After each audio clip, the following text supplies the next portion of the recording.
Brand Keralam. കേരളത്തിൽ ഉണ്ടാക്കുന്ന പ്രോഡക്റ്റുകൾ ഇനി തിരിച്ചറിയണം. കേരള മാർക്ക് കൊടുക്കും, ബ്രാൻഡ് മെയ്ഡ് ഇൻ കേരള.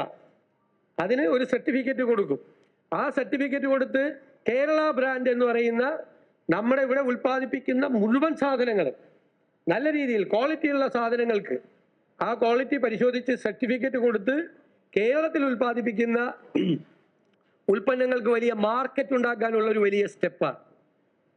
അത് യാഥാർത്ഥ്യമാകുമ്പോൾ കേരളത്തിലെ കാർഷിക ഉൽപ്പന്നങ്ങൾക്ക് വാല്യൂ ആഡഡ് പ്രോഡക്റ്റ് ഉണ്ടാവും, മൂല്യവർദ്ധിത ഉൽപ്പന്നങ്ങൾ കേരളത്തിൽ ഉണ്ടാവും നിരവധി കാര്യങ്ങൾക്ക്.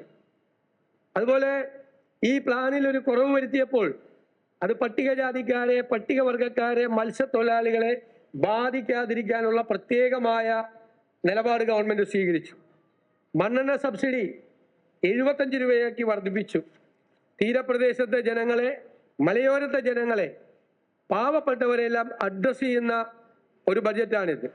അതുപോലെ നഗരവികസനം, നഗരങ്ങളെ കേന്ദ്രീകരിച്ചുകൊണ്ടാണ് ഇപ്പോൾ ഒരു വലിയ മാറ്റം ലോകത്ത് എല്ലായിടത്തും ഉണ്ടാകുന്നത്.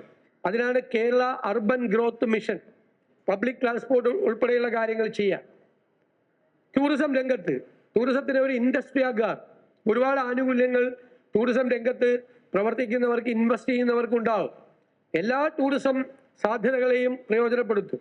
പോർട്ട് സിറ്റിയിൽ നിന്ന് തന്നെ ഇന്ന് നമ്മുടെ ടൂറിസം രംഗത്തുള്ളതിൻ്റെ ഇരട്ടിയിലധികം സാധ്യതകൾ പോർട്ട് സിറ്റിയിൽ നിന്നുണ്ടാവും, ഏവിയേഷൻ ഹബിൽ നിന്നുണ്ടാവും.